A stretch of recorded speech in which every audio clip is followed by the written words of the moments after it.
Magandang hapon, umaga, magandang tanghali, magandang hapon, magandang gabi sa inyo pong lahat. It's me again, Angel Whisper 11, ang inyo pong lingkod na magbibigay po ng mensahe sa inyo mula po kay God, sa Spirit, mula kay God, sa Ascended Masters, Divine Holy Spirit, Ascended Masters, Universe, angels, archangels, ancestors, spirit guides, and syempre po sa mga elementals. Ba't ganun yung aking parang OA? Ayun. Okay. Nais ko na po ang aking earphone. Ayan. So, cleanse muna natin ang ating space para sa ating kapayapaan. Para sa ating maayos na reading. Okay. So, syempre, nais ko po munang magpasalamat sa mga lahat po na patuloy po na sumusubaybay ng ating YouTube channel, sa mga, syempre po sa mga new subscribers, maraming salamat din po. And again, ito pong reading na ito is para po sa mga tipong nakakaramdam ng mga para po sa mga nakakaramdam ng naaamoy, may naririnig, kinikilabutan, may nakikita na mga hindi naman po nararanasan ng iba. And ito rin po is, kumbaga itong reading natin na ito is para po sa mga tipong may lahi po na manggagamot. Hindi naman po necessarily na parang manggagamot as parang nagagamot as albularyo, mga ganun. Meron po kasi mga gifted din po na like nang hihilot po, mga ganyan. So, ito po is para po sa inyo to. Kasi po syempre, hindi naman po lahat na napapakwentuhan po natin, ang napagsasabihan po natin is mga naniniwala po agad. Kasi po yung iba sasabihin parang mga kailangan mo itulog yan, kulang ka lang sa kain, nasobrahan ka sa kain, mga tipong alam niyo yung mga papiloso po, peg. Yan. So, ito pong YouTube na channel na ito is para po sa inyo. Okay. So, ngayon po, no, may ipapakita ko po sa inyong mga crystals, but this is, kakaiba naman po to. This is amethyst and the other one is citrine. Okay? So, for me, bakit po ito yung napili ko ng mga stones or crystals, no, na pwede nyo pong i-avail, no, kung sino po yung mga gusto. Especially po sa mahilig magsuot ng ring, ganyan, at ang gusto po is magkaroon po talaga na to energize or to boost your energy when it comes to kung ano po yung gusto nyo ma-enhance. Like, ano po ba yung sa amethyst, no, is more on sa mga intuition, psychic abilities. Yan, kung gusto nyo po ma-enhance yan, well, ito po ang kailangan nyo, yung amethyst. No? Yan. This is ano talaga ha, crystals po talaga to. And ito po is, naano ko na rin po to, na-cleanse ko na rin po to. So, pwede nyo na po to isuot. And citrine, for me, no, is ito yung nakaka-attract po talaga ng money. Aside po sa pyrite, no. Pyrite, for me po kasi pyrite ang unang-una ko pong gamit, no, for maka-attract po ng money or success or wealth. No? Ito is ganun. Halos sakop din po niya ang citrine. Ito po is best po to for mga paghanap buhay din po to. Yan. No, yung citrine. So, syempre po, ito po is mga sample pa lang po to yung hiningi ko or kinuha ko. So, kung sino po yung gusto mag-avail nito, teka lang. Ito po kasi is isusuot ko po to sa, syempre sa akin yung malaki. So po dito. Yan. Para po ma-enhance po yung inyong psychic abilities. Yan, especially po sa mga nagre-reading. No, ayan. Okay, sa mga gusto pong talagang maging malinaw po ang mga visions. Yan, ito po is the best po to. Okay, so sa mga sa wealth naman or success sa buhay, no, maging magaan po ang pamumuhay. No, ayan, ito naman po yung citrine. Ito naman. So, dito naman po tayo sa kabila. Ayan. Diba? Ang ganda-ganda. Ito po yung Saint Benedict po kasi ito. Okay, ito kasi is power ring. And this is citrine. Yan. Ang cute, diba? Ang ganda. So, kung sino po yung gusto mag-avail nito, yan, chat lang po kayo. Okay, so we have 2. So, I hope na nagpapagawa po ko nito ng Black Obsidian and Onyx. And hopefully, magkaroon po, no? Ang meron na po kasi sila sa Black Obsidian, Onyx, Clear Quartz, is lang po bracelet. Bracelet po siya pero hindi po yung ganito. Ito po kasi is very common na yung pong gusto ko na bracelet is yung para siyang ganito yan. Ganito siya. Ganito po yung style niya pero nandito po yung bato. Nandito po. Na nakapulumpon din po ng ganito. Parang binulumbon. Pero ganito po yung strap. So, sooner, no, kung siguro mag-a-avail din po ako nun. Pero ang dami ko na po kasi ganito. So, ito po kasi is mga ko na po to. Pero ito po kasi is bago. So, tingnan po natin kung ano yung maitutulong sa atin. But ito po is cleanse ko na po to and ready to wear na po to. If ever po na mayroon pong gusto nito. Amethyst and this citrine. Okay, so ano po ba yung vision natin ngayon? Actually, itong vision na to, sabay-sabay po itong pumasok. Yung sasabihin ko po sa inyo ngayon is yung pumasok yesterday pa po. Pero hindi ko na po, dapat po, diba, sabi ko sa last reading ko is dapat meron po ako 3 reading yesterday, but hindi ko po naisagawa. Hindi po kinaya. So, ngayon po, ano po natin ngayon is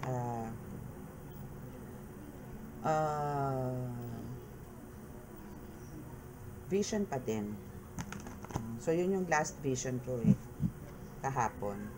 Yun nga lang, di ko po naikwento sa inyo or na-share sa inyo yesterday. Okay, so, ano ba ang vision ngayon? Okay, so before po tayo mag-start ng prayer, sasabihin ko po muna sa inyo. So, yung vision po na yon is natutulog ka. Medyo scary nga po pero let's see kung ano po yun, kung good ba yun or bad. But for me, nung nakita ko po yun sa vision ko, parang gusto ko pong imulat. Gusto ko pong imulat ang aking mga mata to cut, no, yung vision ko. Kasi sa nakita ko po doon, isa katalokbong ng kumot yung nagbabantay sa'yo na tinitingnan talaga niya yung mukha mo.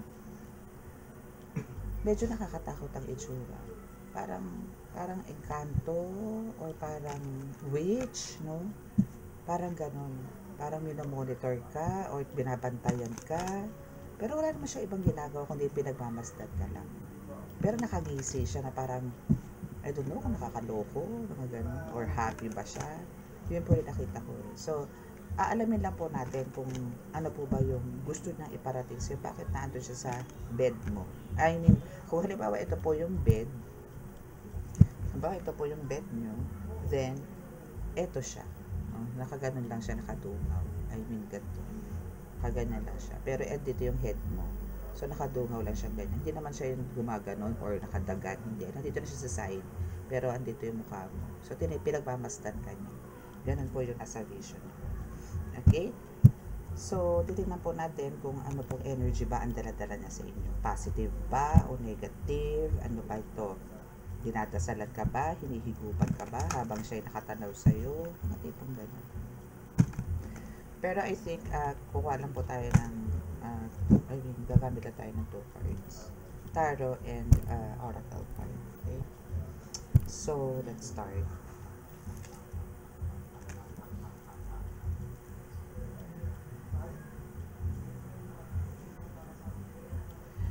Mahal na Diyos Ama sa langit, mahal na Birhing Maria naman Santo Niño, mahal na Jesucristo, mahal na Birhing Maria, pakibasbasa po rin napakalakas sa kapangyarihan, banal na dugo, banal na ngal, banal na espiritu, ang mga cards na ito, para po makapagbigay ako ng mensahe sa kanila patungkol po sa vision na pinakita niyo po sa akin kahapon. Naway masabi ko po at maibulong niyo po sa akin ng napakalakas ang bulong.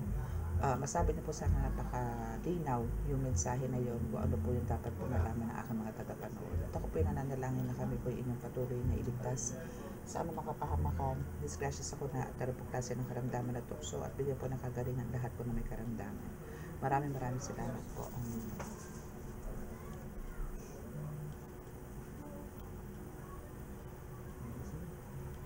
Okay. So, let's see. Ito muna tayo. Alamin natin kung ano yung ano ba ang motibo niya, no? Ano ba ang gusto niya, bakit siya nakabantay sa iyo lagi, ano ba ang hatid niya. Alamin natin ng bonggang-bongga sa ating mga cards.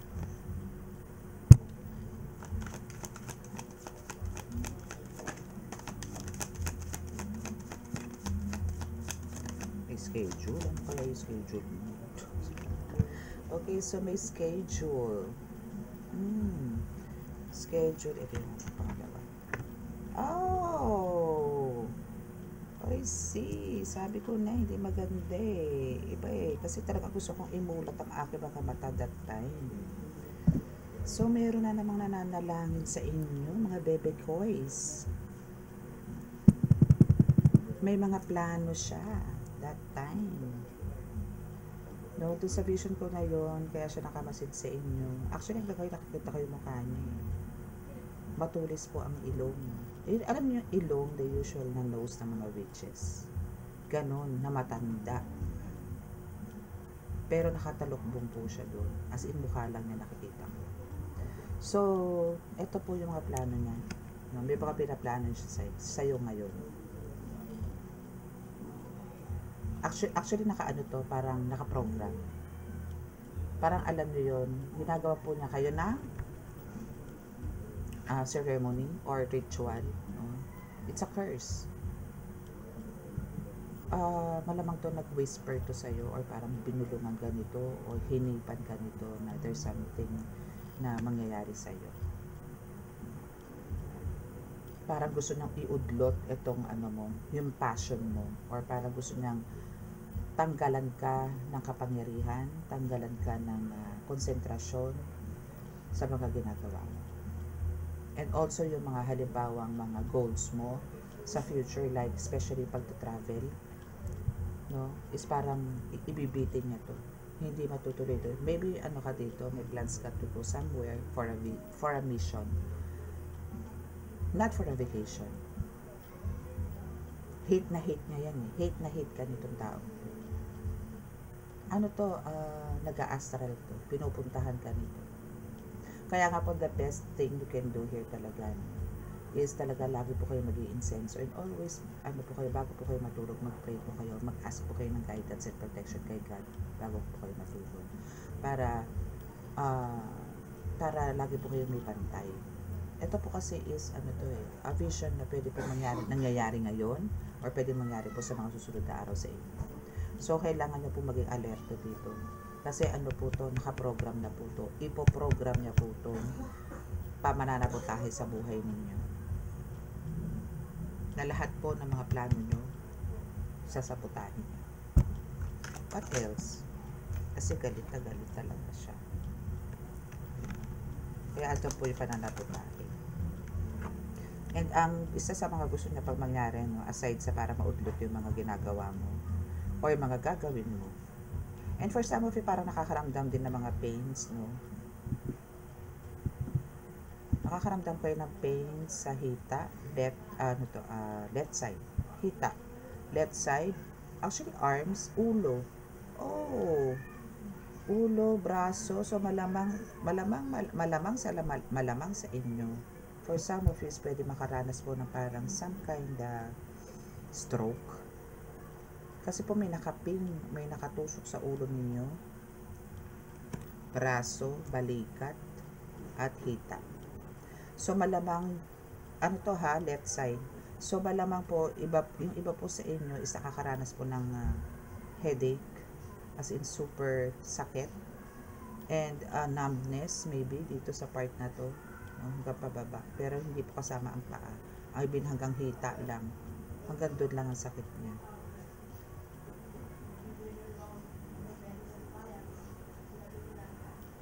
Yun. Okay? And dahil dyan, syempre, andito na ngayon yung ano ka, parang wala kang kalayaan or parang alam mo yun. Syempre, pag kami mga pains tayo sa katawan, hindi tayo makakakilos eh.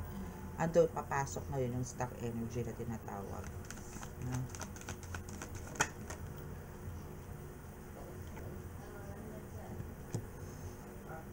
Okay. So, ito yung parang gusto nilang isalpak sa inyo pagdating ng araw. No? And for some of you talaga nakaka-experience ko ng ganito na yung iba is nagkakaroon po ng depression or parang andito yung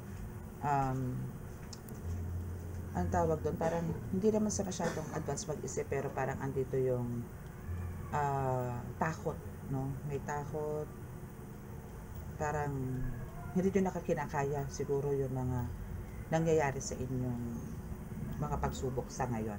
Yung iba sa inyo ngayon po nararanasan ito, but yung iba is medyo makaramdam po kayo. Pagka nakaramdam na po kayo ng pananakit, unang-una sa hita, no? Hita. Kasi ang ulo madalas po yan eh. Pag hita po is medyo badalang po natin maramdaman yan. Unless meron po tayong mga activities na medyo hindi naman po natin ginagawa pero naisagawa. So parang alam nyo na po puwersa yung mga laman-laman natin. But this time, kahit po nakaupo lang kayo or relax naman kayo, then biglang may susumpong na may masakit sa inyo, then iba na po yan.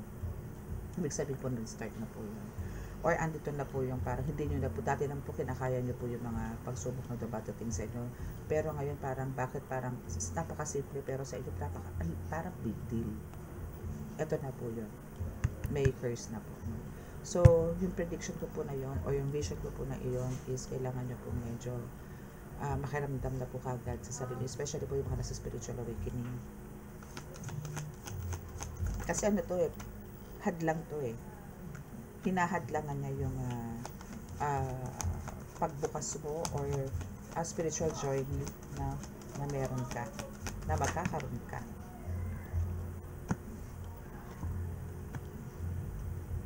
And we have the ayun. So parang inaawat ka talaga niya dito na mag-continuous yung paniniwala mo kay God. Yung bang faith mo kay God dito, gusto niya sirain dito. And even yung wealth na meron ka, isa rin yan sa target niya. Yung bang continuous na nagkakaroon ka ng savings or maybe nagkakaroon ka ng investment, na nagkakaroon ka ng ipon, ayaw niya. Gusto niya ipalabas sa'yo lahat, taga-sapasaid ka. Yung gano'n. And to the point na darating ang point na parang bibigyan ka ng karamdaman na hindi ka na makakabalik sa dati mong mga ginagawa. No?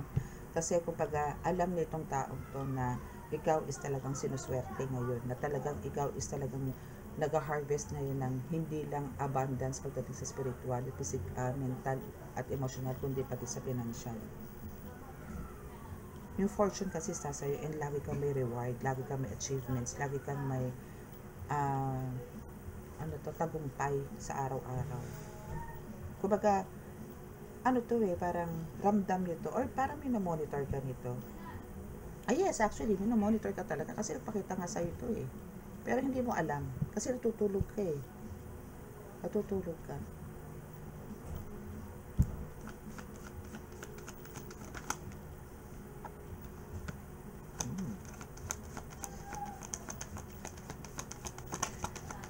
Pero again, kasi po kayo is, syempre, andun po yung, yung devotion kay God, faith kay God. So, hindi po ito magtatagumpay, syempre. No. And we have lost daydream. So, lahat ng mga pangarap nyo is gusto nyo malubsaw. Gusto nyo parang kalimutan nyo to agad-agad, itong mga dreams mo na to, or mga pinapangarap mo na kaginawaan sa buhay, mga ganyan, yan yung ayaw niya. Alam niyo kung anong pangit ang itsura to, siyang pangit ang ugali nitong tao na nagpakita sa vision ko. Akala niya naman magtatagumpay siya. Kahit anong ngisi ang gawin niya, doon naman siya magaling eh. Tulog ka eh. Subukan niya gising ka. Magpakita siya. Tignan natin kung ano magiging mangyayari sa buhay niya. Yung pangisi-ngisi niya na yun. Ito kasi mga backfighter to eh. Mga backstabber. Diba? Okay, so tingnan pa natin kung ano ba yung pinaplano pa nito. Okay, so anuhin nyo to ha, tandaan nyo po yung mga plano niya sa buhay, sa inyo. Okay, hindi maganda actually. So awareness to, attention, okay. And yes, we have the death card here. Syempre, magtatapos yan. As in, ito yung first card mo. No? So, magkakaroon ng ending yan or talaga hindi na naman talaga magtatago pa yan to kasi andito yung transformation mo and yung transformation mo dito is kakaiba. Earth Angel ka ba yun? Hindi po pwede ng tagumpay itong pangit na to. And the Wheel of Fortune is nasa sa'yo. So, lahat ng magkaroon man ng changes sa buhay mo, magkaroon man ng transformation sa buhay mo, is ito yung talagang pagyaman mo or pag-unlad mo sa buhay. And the world is here. So, andito yung alam mo yung hindi para ipabalik, I mean, yung same pattern na para ulit-ulitin, maulit-ulit sa'yo, hindi na i-allow ni God yan. Kasi andito na yung, ano ka na yung freedom, nasa sayo na nakawala ka na dito Hindi ka na para makulong uli sa dati niyang ginawa sa'yo. Hindi na So, lahat ng, there's an ending, there's a transformation. So, ano yung transformation na yun? Yung Wheel of Fortune is nasa sa'yo. There's a lot of movement, improvement, no? Luck, no? Nasa sa'yo. Magsishift talaga yung life mo, parang from rags to riches Claim it, no? And also, the world is here, so expect nyo, no, na lahat ng mga missions na meron na binibigay sa inyo, sige, lahat yan may completion. Lahat yan meron. Lahat yan matatapos nyo na may sasagawa nyo ng tama. And dahil dyan, na nagiging successful po yung mission nyo na ibinigay sa inyo ni God. That's why andito yung talagang isa lang ang ginawa ninyong mission na pagtanggubayan, pero yung reward na ibibigay sa inyo ni God dito is million. No? Kala niya mananalo siya. Diyos ko, balot na balot ka dito. Alam mo yung bakod na bakod ka dito ng ng mga gabay mo. So, malabong mangyari yung ginagawa niya. Or kahit na anong, alam niyo, kahit anong curse, anong spell work gawin ito sa iyo. Or, kung halimbawa kayo pa sa spiritual awakening at ito malabman sa inyo, pero hindi po kayo para sabihin yung talagang dadapa at dadapa. Pero oras po ito yung maramdaman ninyo at kayo sa spiritual awakening dahil kayo ay chosen one, is andito po yung babalik po sa kanya to million times. Backfire yan million times. Diba? Bumagsak siya, sabihin siya, si Jesus Christ ang mamamarusa dito sa taong ito. Okay? Wait lang po. Okay, so let's see ano yung last 3 cards. See? Nag-harvest ka na Kilala ka na rin. And alam mo yun, namumuno ka ng maigi. And andito yung talagang marami ka nang nabibigyan ng, inspirasyon ka para sa karamihan. No?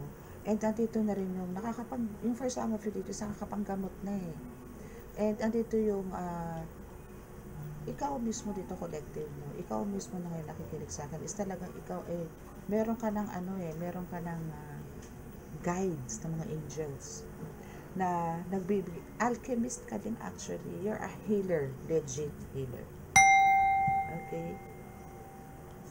So, ang kailangan mo lang talaga ngayon is, alam mo yon, kung ano-ano man ang nangyayari sa even at dito yung sa damakmak na nare-receive mong blessings, kailangan mo pa rin po talagang mag-balanse. Kailangan mo pa rin alamin yung parang alam niyo, huwag niyo pong abusuhin. And always be thankful. Yun naman po lagi sinasabi sa inyo. Even napakaliliit po na nare-receive ng mga blessings, kailangan po natin always be thankful. Grateful po sa mga nare-receive natin. Kasi po, marami pong tao na hindi po nakakatanggap na kung ano po ang meron kayo. Yung pagiging mabuting tao po ninyo, pagiging matulungin ninyo, pagiging maalalahan ninyo, pagmahal sa kapwa, pagiging pagkapwa-tao, diretso nyo lang po yan. Pagtawag sa Panginoon Diyos Ama, dire-diretso nyo po yan. Huwag naman po kayo makakalimot.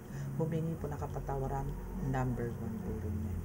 I mean, number 1 po, before po tayo mag-say,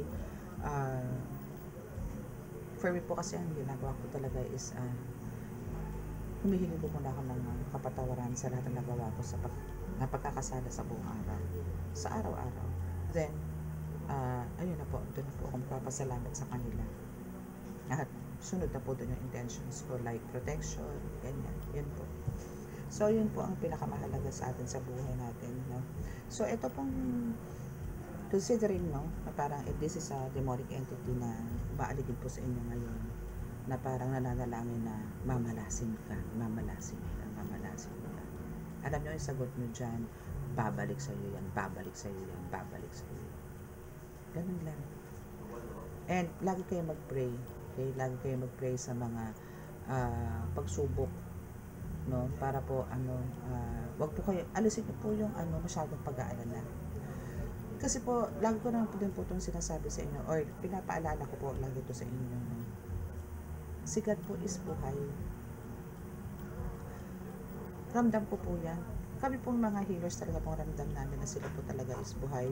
Bakit? Kasi nga po, nagagawa po namin magpagaling ng tao. Nagagawa po namin maging masiayos yung mga miserableng buhay nila. Yung mga tipong pabitaw na sa panalangin sa Panginoon. Pero naibabalik pa po namin. Ganon din po kayo kahit hindi po kayo healer.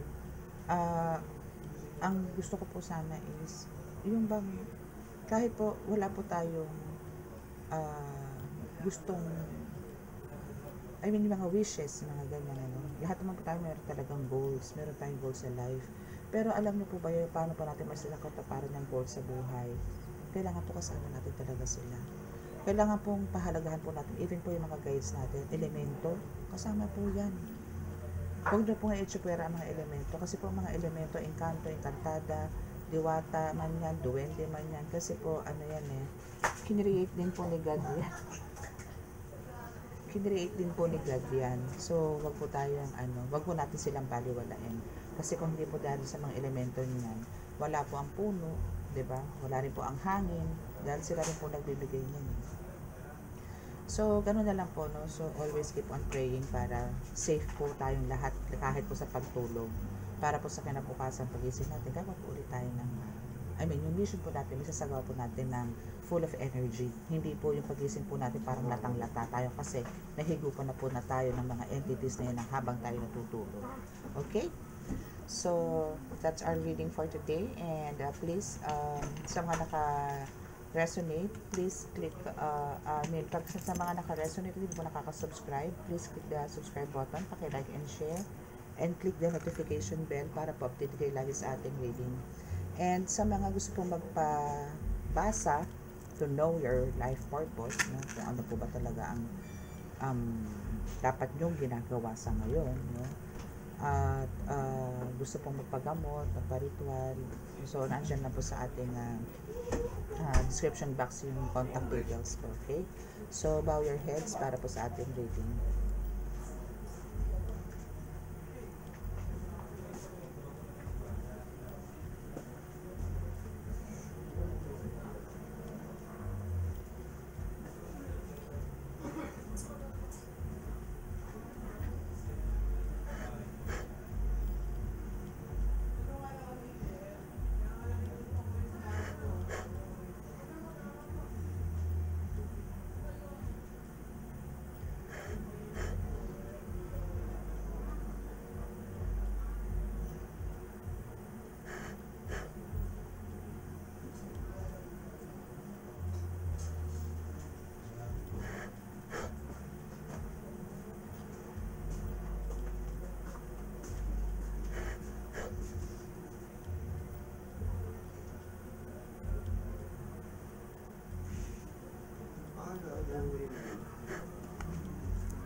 Okay, so maraming salamat po. God bless us all and love, peace and hope. Bye!